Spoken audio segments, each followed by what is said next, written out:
One of the most beloved characters in one of the most popular Marvel franchise films is Groot from Guardians of the Galaxy. Fans can't get enough of the Tree of Few Words. Whether full-fledged tree or tiny baby Groot form, he's totally lovable. What if we told you that there are secrets about Groot that have been kept hidden from us? Watch our video to find out. But before you do, don't forget to click the subscribe button to join the CBR notification squad and keep up to date with all our videos. Baby Groot would want you to.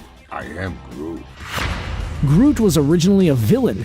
As far as monosyllabic sentient tree creatures go, they don't get any more heroic than Groot. Sorry, Ents. But when this wooden giant first lumbered onto the scene in 1960, he was as evil as plants come, save for maybe poison ivy. That stuff's the worst. In fact, Groot was nothing more than your run-of-the-mill monster, looking to terrorize the planet, like Dracula, King Kong, the Blob, or Justin Bieber. Groot was created by Jack Kirby and Stan Lee and debuted in Tales to Astonish number 13, where he was hailed as the monster from Planet X. Surprisingly verbose for a talking tree, Groot spends much of his time talking about how terrific he is and all the different ways he's going to defy humanity. I am Groot. This includes such grandiose plans as conquering a small village and subjecting its townsfolk to experimentation on his homeworld. Fortunately, there's a biologist around to stop him. Putting his college education and girlish name to good use, Leslie Evans quickly breeds super termites overnight to chow Groot to death. In true Groot fashion, he would return over a decade later in Incredible Hulk Annual number 5 to fight the Green Goliath. As expected, Hulk smashes bad guy Groot in the most ridiculous way possible. He's a genius and royalty. Groot belongs to the anthropomorphic tree race known as Flora Colossus. Their home, Planet X, is capital of the branch worlds and led by the Sage Arbor Masters, which bestows advanced photonic knowledge upon its inhabitants. This advanced plant education provides genius levels of intellect to the entire race. However, it's unclear whether this knowledge extends beyond Planet X, but there's a good chance the potted ficus in the corner of your room is smarter than you. For his part, Groot is supposedly a descendant of an ancient ennobled sapline. While he may have been originally labeled a monster, he also goes by His Divine Majesty King Groot the 23rd, Monarch of Planet X, Custodian of the Branch Worlds, Ruler of all the Shades. I am That mouthful means he received the finest education from the most gifted Arbor Master tutors, making him super duper smart. Specifically, he has a tremendous grasp of quasi-dimensional superpositional engineering. If you don't get that, you're probably not a tree genius. I am Groot. It should be noted that Annihilator's number 1 suggests that Groot is only pretending to be a monarch, and the events of Tales to Astonish fall under his rebellious younger years, though his birthright has yet to be disproved. Either way, he's one smart tree. He's not actually saying, "I am Groot." It might seem like Groot only knows 3 words, but it turns out he actually has a lot to say. I am Groot. What? Yeah, you heard that right. Due to his species having stiff, hardened larynxes, all sentences that come out of their mouths sound like "I am Groot." This seemingly makes communicating with Groot a futile task unless you're a talking squirrel or perhaps another talking tree. Though there was that one time Jean Grey telepathically read Groot's inner dialogue, and we all realized it's probably better that we don't have to listen to him drone on because trees are really boring. But as everyone who's fallen in love with the character in the first Guardians of the Galaxy movie can attest, words are overrated.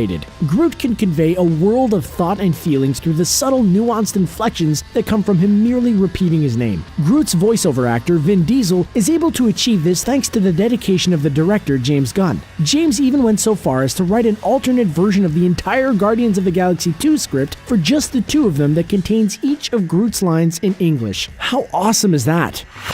He gives Spider-Man nightmares. After first terrorizing a small village in 1960 and then getting smashed by Hulk in 1976, it only made sense that Groot next show up in the dreams of Peter Parker. During 1997's flashback issue of the sensational Spider-Man, a young Parker, still yet to be bitten by a radioactive spider, gets attacked by the monsters of Marvel Old during a fishing trip with Uncle Ben, and Groot once again rises from the dead. In an odd bit of meta-comicology, Peter has a full collection of early Silver Age Marvel comics when superheroes had yet to capture the public's imagination. During this time, monsters like Gigantus, Blip, and Groot reigned supreme. Because he was young and nerdy, reading stories about giant talking trees gave pre-Spidey nightmares. So when he falls asleep thinking about an upcoming outdoorsy outing with his uncle, it's not long before Groot appears and immediately tries to eat them. Luckily, right before that happens, the Van Doom creature appears to punch a hole right through Groot's splintery face. Eventually, Peter wakes up in sweats, and we all learn the valuable lesson that children can't handle comic books. or huge talking trees for that matter. I am Groot. He has a thing for furry animals. Everyone loves the Guardians of the Galaxy, so it's hard to choose a favorite. The main characters are all popular, but there's a special place among fans for two in particular. Rocket Raccoon and Groot are two very different pieces of the perfect team puzzle. Ever wonder why Groot and Rocket Raccoon get along so well? One major reason could be because the giant tree has such a special affection towards small animals. That's a fake laugh. But then again, who doesn't? Back on Planet X, squirrel-like beings known as maintenance mammals helped maintain the planet's ecosystem. Most of his fellow sentient saplings considered themselves above these furry creatures, but Groot saw things differently, fondly associating with them and even acting as their protector. In fact, Groot was exiled from his homeworld for killing a fellow tree, or rather ripping its head off in order to defend one of these mammals when it was being brutalized. Perhaps seeing the genetically engineered Rocket, who was subjected to cruel experimentation against his will, reminds Groot of his old furry friends. We are Groot. Or maybe he just likes things that sound like Bradley Cooper. Either way, Groot would make for one heck of an animal rights activist mascot. He was a member of S.H.I.E.L.D.'s Monster Squad. The Guardians of the Galaxy were not the first team of unlikely heroes that Groot was a part of. Following his first few outings being a real jerk and trying to destroy everything in his path, the monster from Planet X finally put his limbs to good use when he was forced to become a member of S.H.I.E.L.D. In 2006's Nick Fury's Howling Commandos, Fury recruits several of Marvel's monsters, including Werewolf, Vampire by Night, Gorilla Man, the Living Mummy, Sasquatch, and Frank, as in Frankenstein, to fight against Merlin the Magician. Why this series didn't make it past 6 issues is beyond us. I am Groot. Early on, this frightful S.H.I.E.L.D. squadron captures Groot, still as verbose as ever, and convinces him that fighting magicians is far more fun than scaring people. So Groot reluctantly joins up. As ridiculous as Nick Fury's paranormal containment unit of B-Team monsters was, had it not revived Groot back into comicdom, the character would most likely not have been included in the following year's Annihilation Conquest. Most importantly, he might not have become a part of the Guardians of the Galaxy, which would have deprived us all of ever seeing Baby Groot. Thank you, Howling Commandos. The universe owes you one. He's been Venom. There are a lot of things that we want to see in Sony's upcoming Venom movie, but probably the coolest and most unlikely event would be if the symbiote were to merge with Groot. What might that look like? Pretty cool, we think. Well, in 2014's Guardians of the Galaxy number 22, we got our answer, and it was awesome. Flash Thompson, aka Spider-Man's old high school bully turned war hero turned Agent Venom, has joined up with the Guardians. When the symbiote started causing Flash to do some very weird and violent things, the team separated the two and placed the alien lifeform in confinement. Then Groot sets things off by getting Venom all over himself. In a matter of seconds, Venomy Groot trashes the Guardian ship and sends everyone scrambling for their life. Yes! It's not until Drax rips the two apart that everything returns to normal. That is, until the symbiote attaches to Rocket a few moments later. To say the least, the Venom suit has been worn by its fair share of characters. Unfortunately, like Venom bonding with Deadpool or it dressing up as Santa Claus, a Grooted symbiote is one thing we'll probably never get in a Venom movie. Vin Diesel recorded I Am Groot 1,000 times in 15 languages. Vin Diesel is often derided for his stiff acting and overabundance of mumble growls. I am Groot. But for our money and yours apparently, he's one of the best things going on big screens right now, thanks in no small part to his spot-on portrayal as Groot. Spot on? What work does Vin really have to do? Sure, he only has one line and does all his work offset behind a microphone while presumably wearing sweatpants, but damn if he doesn't act the heck out of I Am Groot. To achieve such a fine performance, he recorded Groot's indelible catchphrase for the first Guardians of the Galaxy over 1,000 times to get the right intonation for every occasion. Who knew 3 words could have so many different intonations and emotions behind them? In a rare feat, Diesel also dubbed the voice work for his character in nearly every foreign rendition of the film. Diesel performed I Am Groot in at least 15 different languages, including Russian, Mandarin, Spanish, Portuguese, Kazakh, Japanese, German, and French. We wonder if there's some kind of record for saying one line this many times in so many languages. Yo soy Groot. Je suis Groot. Ich bin Groot. Ja es Groot. Can you say them all?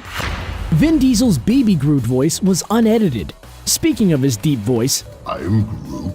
When Vin Diesel did his voice work for Groot on the first Guardians of the Galaxy movie, he recorded a majority of his lines on stilts so as to feel more Grooty. Very method actor of him. We wonder if Daniel Day-Lewis would approve. Well, we think he might recommend an actual tree costume, but we won't get into that. During actual filming, Vin was absent, and a stand-in wearing a Groot head for a hat did all the heavy lifting. For Guardians of the Galaxy 2, it looks like the actor tried a different tactic to embody his character. More specifically, talk like a tree baby. Wait, what? Vin making a baby voice? Yes, the famously deep-toned Diesel once again provides all of Groot's dialogue, despite the fact that the character is now an infant and as such speaks like one. In fact, James Gunn has gone on record saying that they did very little electronic audio tweaking to Vin's performance in post-production, because Diesel so perfectly nailed doing a childlike high register. Does Baby Groot seem a little less adorable when you realize it's actually a 49-year-old grown man making those sounds? Not one bit. There's a Groot solo spin-off film in the works. When you've got a character that steals every scene he's in, you're gonna want to put him to work. We are Groot. No matter if he's talking, walking, dancing, or yelling adorably, Groot is the center of attention. Not surprisingly, it's been confirmed that Groot will appear with the rest of his teammates in Avengers Infinity War. It's also even been awesomely hinted at that he and Hulk will have a few words for one another. We can't wait for that dialogue. More off-kilter, but no less welcomed, is that Vin Diesel and James Gunn have discussed doing a Groot spin-off. Hopefully this means we'll also have sequels, because what's a Marvel movie without sequels? I am Groot. While some might be wondering how a hero that only has 3 words in his vocabulary could carry an entire film, there are actually a number of ways a Groot-centric solo movie could work. At the very least, we could imagine one co-starring both him and Rocket Raccoon, which seems to pretty much write itself. They've already received their own animated web series, more than proving the point. Regardless of the details, having recently been a potato head, a life-size action figure, and a Geico spokesperson, one thing is for sure, the world wants more Groot. When did you learn to do that? Pretty sure the answer is I am Groot. So, which one of these Groot secrets did you find most surprising? Let us know in the comments below. If you liked our video, don't forget to like and share it, and subscribe to our channel for more fun videos. Thanks for watching!